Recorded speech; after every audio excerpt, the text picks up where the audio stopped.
Hello guys, मैंने आपको समझा दिए फ्रेनेल के अर्धावर्ती जो कटिबंध है वो कैसे बनते हैं, कैसे माने हमने, ठीक है।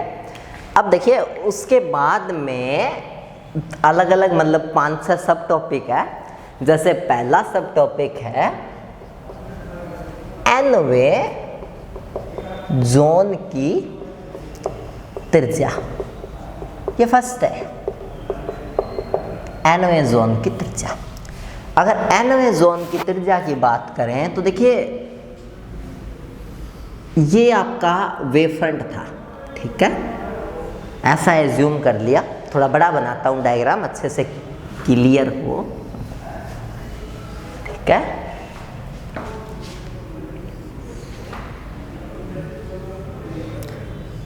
तो ऐसा आपका मान लो वेव फ्रंट था। इस वेव फ्रंट के अंदर ऐसे बहुत सारे जोन्स थे, ठीक है, और इसी में ऐसे चलता गया पहला, दूसरा, तीसरा, चौथा, और ये मैं लास्ट मान लेता हूं कि ये एनवा जोन है, ठीक है। ये जो है, वैसे गाइस जोन इसको नहीं बोलते, ये थोड़ा मिसकंसेप्शन मत कर लेना दिमाग में। कभी आप सोचो इस लाइन को जोन बोलते हैं, नहीं। आपने ये देखा होगा पार्किंग जोन, क्या पार्किंग जोन एक लाइन को बोलते हैं? नहीं। किसी एरिया, ये इतना एरिया जिसके अंदर व्हीकल खड़े होते हैं उसको जोन बोला जाता है। डेंजर जोन, क्या किसी लाइन को? नहीं, डेंजर जोन बोलते हैं पूरे एरिया को, ठीक है। तो ये जो एरिया है, ये जो एरिया, इसको बोलते हैं एनवा जोन, ठीक है। बात आई समझ में? तो आई होप गाइस इतना पल्ले पड़ा होगा। हाँ, ये मैं ये कह सकता हूँ एनवी बाउंड्री, ठीक है, एनवी परिसीमा। तो n-1वीं परिसीमा और nवीं परिसीमा मिलकर जो बीच का एरिया सृजन करती है, क्रिएट करती है, उसको बोलते हैं जोन, ठीक है। तो देखो फिर हमें निकालने हैं एनवे जोन की त्रिज्या। तो देखो ये पहला जोन है, ये दूसरा जोन है, ये तीसरा जोन है, ये चौथा जोन है, ये एनवा जोन है, ठीक है। और एनवा जोन होता किस किस के बीच में है? एनवा जोन होता है एनवीं परिसीमा और n-1वीं परिसीमा के बीच में, ठीक है। तो मैं मान लेता हूँ कि ये n-1वीं बाउंड्री है, ये nवीं बाउंड्री है। हमें इस nवीं बाउंड्री की त्रिज्या निकालनी है जो कि क्या होगी? Rn। और देखिए ये जो था, ये फर्स्ट जोन जो था ये था b plus lambda by 2। Second था वो था b प्लस में 2 लैम्डा बाई 2, यानी कुल मिला के b प्लस लैम्डा। थर्ड जो था वो था b प्लस 3 लैम्डा बाई 2। और इसी हिसाब से जो लास्ट होगा वो होगा b plus n lambda by 2, क्योंकि सारे जो जोन्स है वो एक दूसरे से कितने डिस्टेंस से सेपरेट करते हैं? वो एक दूसरे से लैम्डा बाई 2 डिस्टेंस से सेपरेट करते हैं। और इसीलिए जो लास्ट जोन होगा वो होगा b प्लस में n लैम्डा बाई 2। तो गाइस ये जो डिस्टेंस है, ये जो डिस्टेंस, ये डिस्टेंस थी b पहले की, ठीक है। पहला नहीं है ये n-1वां है, तो ये तो होगा b plus n-1 lambda by 2, और ये होगा b plus n lambda by 2। तो आई होप आपको इतना पल्ले पड़ा होगा कि ये दोनों जोन्स है, ये एक दूसरे से कितना सेपरेट करते हैं, ठीक है। कर लोगे? अच्छा, ये b प्लस लैम्डा बाई 2 मानना है तो फिर ये b ही होगा, सही है, क्योंकि सारे जो लाइंस है, जो सेंट्रल लाइन है, जो ये लाइन है, जो ये लाइन है, दोबारा बताऊँ मैं, जैसे ये सर्कल्स है। सीधी बात है गाइस, सुनो, चाहे इसको b मान लो, चाहे इसको b मान लो, बट अगर ये b है तो ये हो जाएगा b प्लस लैम्डा बाई 2, ये होगा b प्लस लैम्डा, ये होगा b प्लस 3 लैम्डा बाई 2, और अगर ये पहला b है तो फिर ये 0वीं जो बीच वाली लाइन होगी ये होगी b माइनस लैम्डा बाई 2। सारी ये जो लाइंस है ये एक दूसरे से लैम्डा बाई 2 से सेपरेटेड है। तो अगर ये b मानते हो तो उस कंडीशन में, इनफैक्ट मैंने शुरू में ये दूरी b ही मानी थी, ठीक है। तो ये अगर बीच वाली दूरी b मानते हो तो उस कंडीशन में ये b प्लस लैम्डा बाई 2, ये b प्लस 2 लैम्डा बाई 2, ये b प्लस 3 लैम्डा बाई 2, ये b plus n lambda by 2। तो बीच वाली दूरी मान ली b, n माइनस 1वीं परिसीमा के साथ दूरी मान ली b plus n minus 1 lambda by 2, और nवीं बाउंड्री के साथ परिसीमा मान ली b plus n lambda by 2। I hope guys आपको इतना पल्ले पड़ा होगा, क्लियर है। अब एक बार इस ट्राइंगल को देखो, हमें nवीं त्रिज्या निकालनी है तो बीच इसका तो कोई रोल ही नहीं है। ये ट्राइंगल देखो, कौन सा, ये वाला ट्राइंगल,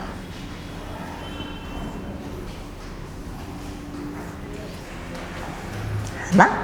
तो इस ट्राइंगल के अंदर जो b plus n lambda by 2 का स्क्वायर होगा पाइथागोरियन थ्योरम से, वो इक्वल होगा किसके, rn स्क्वायर के और प्लस में b स्क्वायर के।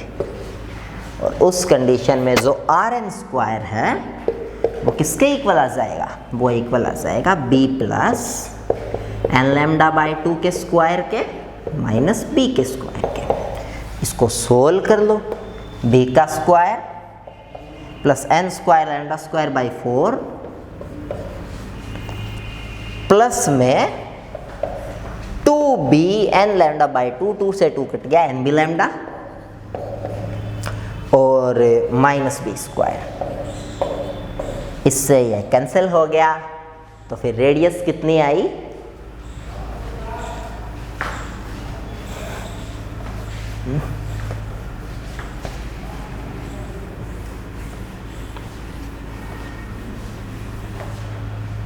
तो कट ही गया। रेडियस आई, रेडियस क्या आई, रेडियस का स्क्वायर आया nb लैम्डा और प्लस में n square lambda square by 4। n square lambda square by 4 है, इसको नगण्य कर देते हैं किसके सापेक्ष, nb लैम्डा के सापेक्ष, ठीक है। तो फिर r है वो आएगा अंडर रूट nb लैम्डा। और अगर नगण्य ना करें तब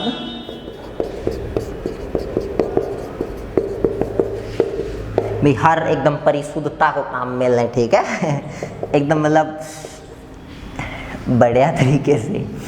तो फिर होगा nb लैम्डा प्लस में n square lambda square by 4, दोनों ही है रिजल्ट, ठीक है गाइस। nवें जोन की त्रिज्या हो गई।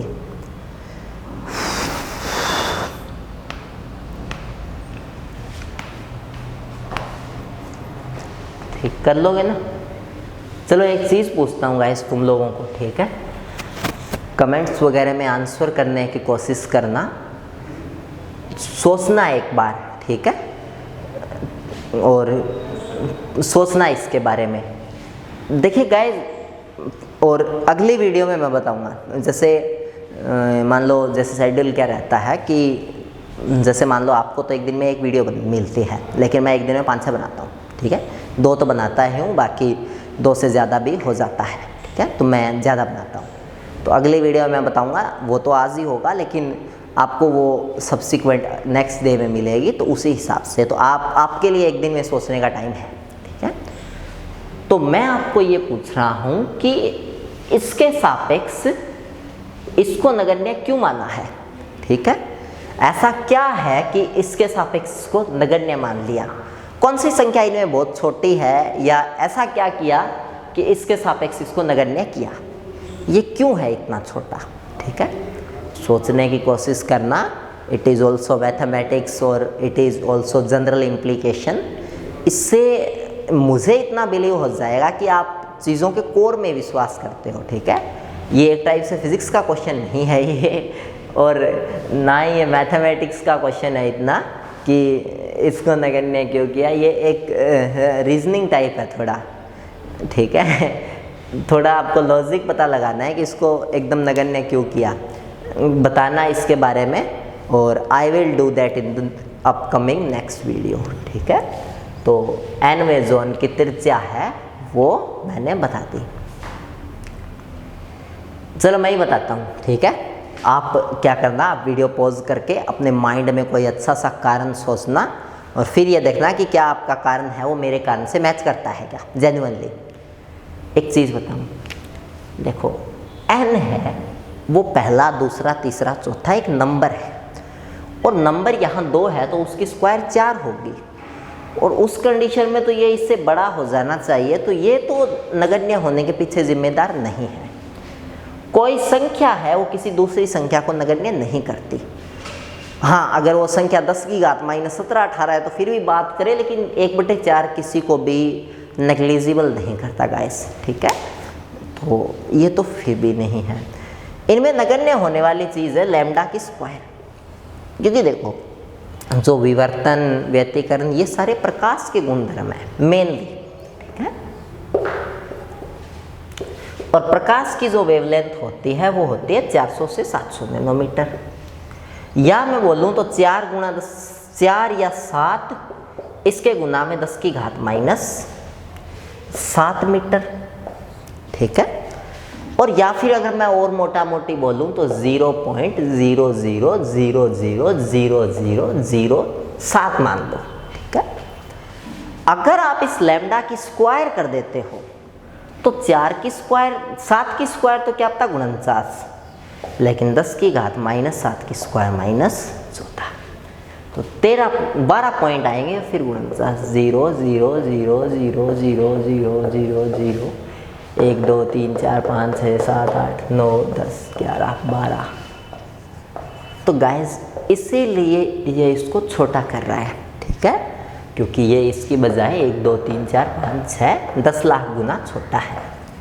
तो 10 लाख गुना छोटा नंबर है वो अगर किसी नंबर में जुड़ता है तो उस दूसरे वाले नंबर को नेग्लिजिबल मान सकते हैं। बात आई समझ में? तो ये रीज़न था इसके पीछे। आई होप आपको क्लियर हुआ होगा। नेक्स्ट देखते हैं क्या है। अर्धा nवें कटिबंध से निर्दिष्ट बिंदु की औसत दूरी तथा पहुंचने वाली तरंगों में पथांतर।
देखते हैं। अच्छा अब देखो ये बंदा क्या बोल रहा है। अगला है एवरेज डिस्टेंस। आपको निकालना है एवरेज डिस्टेंस। कौन सी एवरेज डिस्टेंस? गाइस देखो ये आपका nवां जोन है, इसके बीच में और इसके बीच में, ठीक है। ये आपका पर्दे पर उपस्थित बिंदु P है।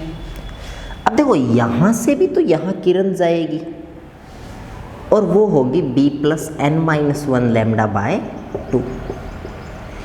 यहाँ से भी किरण जाएगी लेकिन उसकी दूरी हमें पता नहीं है।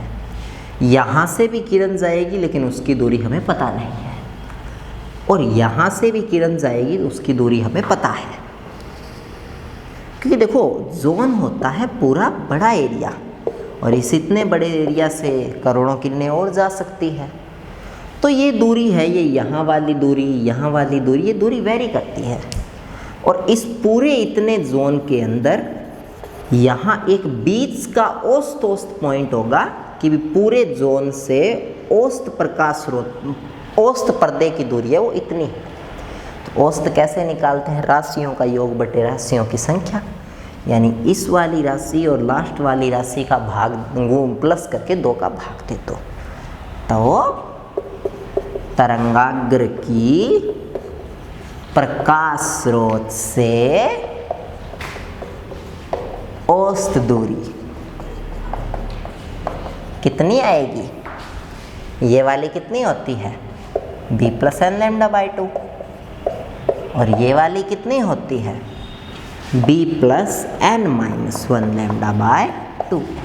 दोनों को जोड़ो और उसके बीच में 2 का डिवाइड कर दो। अच्छा, अगर इसके बीच में 2 का डिवाइड कर दिया तो b और b जुड़ के हो गए 2b, और 2b में वापस 2 का भाग दिया तो b। एन लैम्डा बाई 2 तो कॉमन आ जाएगा। n और n जुड़ के हो गए 2n और माइनस 1, और लैम्डा बाई 2 तो कॉमन आया था। बट जब b और b को जोड़ के 2 का भाग दे दिया तो इसको जोड़ के भी 2 का भाग दो, और वो 2 और भाग में लगने पर इसको बना देगा 4, जो कि nवें जोन की पर्दे से औसत दूरी है, औसत पथ है। ठीक है, nवें जोन का p बिंदु से औसत पथ है। ज़्यादा अगर लैंग्वेज को कॉम्प्लिकेट करना चाहो तो जो कि nवें अर्धावर्ती कटिबंध से निर्दिष्ट बिंदु की औसत दूरी या पथ का व्यंजक है। ठीक है, एनीवे ये सब कुछ वही है। आई होप आपको पल्ले पड़ा होगा, कर लोगे इतना। अच्छा, ये nवें जोन की डिस्टेंस है इतनी। ठीक है, ये किसकी डिस्टेंस है? nवें जोन की। xn लिख दूँ, nवें जोन की औसत दूरी है। अगर n-1वां जोन, भाई सीधी सी बात है, ये nवां जोन है तो इसके अंदर भी तो ये n-1वां जोन होगा ना।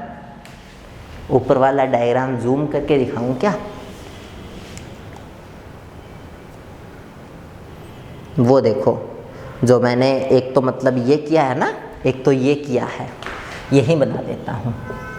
ये तो हो गया nवां जोन और ये हो गया n-1वां जोन। तो इस पूरे nवें जोन की बीच वाली औसत दूरी तो बता दी, ये वाली नहीं है, ये वाली है, ये वाली। ठीक है, अब इसकी और औसत दूरी बताता हूँ, n-1वें की औसत पथ बताता हूँ। उसमें बस n की जगह n-1 रख दो, तो b प्लस 2 n-1 -1 विजिबल है ना गाइस? बता देना, लैम्डा बाय 4। और ये आ जाएगा xn-1 बराबर b plus 2n -2 -1 -3 2n -3 lambda by 4। Clear है? अब देखिए, ये तो परिसीमाओं के बीच का जो पथांतर था वो कितना आ रहा था बार बार? Lambda by 2। हर परिसीमा दूसरे वाली परिसीमा से कितनी आगे पीछे थी? लैम्डा बाई 2 आगे पीछे थी ना? ठीक है, लेकिन दो जोन के बीच का पथ है, क्योंकि जोन का तो एवरेज लेके निकाला जाता है। दो जोन के बीच का जो पथ है वो कितना होगा? और दो जोन के बीच का जो पथ होता है वही गाइस रियलिटी में प्रभावी पथांतर होता है। ठीक है, चैप्टर में ध्यान यहाँ जाके आएगी। तो xn में से xn-1 घटा दो, वो इस जोन, देखो मैं एक सुंदर डायग्राम बना के आपको समझाता हूँ कि मैं बोल क्या रहा हूँ।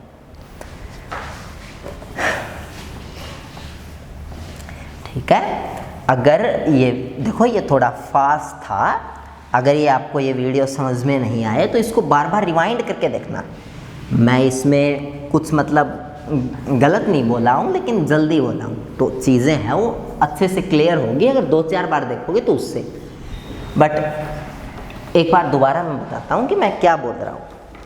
मैं ये बोल रहा हूँ गाइस कि ये सेंटर वाला पार्ट है, इसके बाद में ऐसे अनेकों पार्ट है। ठीक है। इसके बाद में कोई n-1वां पार्ट है और इसके बाद में कोई nवीं बाउंड्री है, और nवीं बाउंड्री और n-1वीं बाउंड्री के बीच में जो जोन होता है उसको बोलते हैं nवां जोन। हमें nवें जोन का औसत पथ निकालना है कि nवां जोन P बिंदु तक जाने में कितना पथ ट्रेवल करेगा। तो देखिए, परिसीमा nवीं परिसीमा का पथ तो पहले से ही पता है, कितना, b प्लस n λ/2। n-1वीं परिसीमा का पथ भी पहले से पता है, b प्लस n-1 λ/2। लेकिन इसका एवरेज पूरे जोन का पथ निकालेंगे तो वो पथ होगा इन दोनों का एवरेज, और जो कि कितना आया है, ये आया है b प्लस 2n-1 λ/4। ऐसे ये n-1वां जोन है, ये वाला n-1वीं परिसीमा और n-2वीं परिसीमा के बीच का जो जोन होता है वो होता है n-1वां जोन। ये हमें पहले से पता थी, ये हमें पहले से पता थी, तो ये हम निकाल लेंगे बीच वाला। और ये जो एवरेज बीच का पथ आया, ये n-1वें जोन का औसत पथ आया, और जोनों के बीच में जो पथांतर होता है वही रियलिटी में प्रभावी पथांतर होता है, क्योंकि पूरा जोन प्रकाश उत्सर्जित करता है, न कि एक परिसीमा। ठीक है, तो xn भी निकाल दिया, b प्लस 2n-1 λ/4, ये पथ भी तो निकाल लिया, और ये पथ भी निकाल लिया। अब इस बीच वाले औसत पथ और इस बीच वाले औसत पथ के बीच का जो पथांतर होगा वो ही होगा औसत पथांतर। तो औसत पथांतर कितना होगा? औसत पथांतर होगा b plus 2n-1 λ/4 minus b minus 2n-3 λ/4। सही है, b से b तो कट गया, 2n-4, अरे यार गाइस सोल्व कर लेना, 2/4 n/2 आ जाएगा। ठीक है, लैम्डा और माइनस λ/4, और यहाँ करोगे ना तो 2/4 n λ/2 और माइनस प्लस 3 λ/4। सही है, तो 3, अब देखो ये कट गया, 3 λ/4 में से λ/4 घटाओगे तो 2 λ/4, यानी दोनों के बीच में औसत पथांतर आ जाएगा λ/2। तो आई होप गाइज आपको इतना पल्ले पड़ा होगा कि दोनों जो जोन्स होते हैं, कटिबंध होते हैं, उनके बीच में जो पथांतर होता है वो कितना होता है, λ/4 टू, एक बार 1 मिनट रुको रे,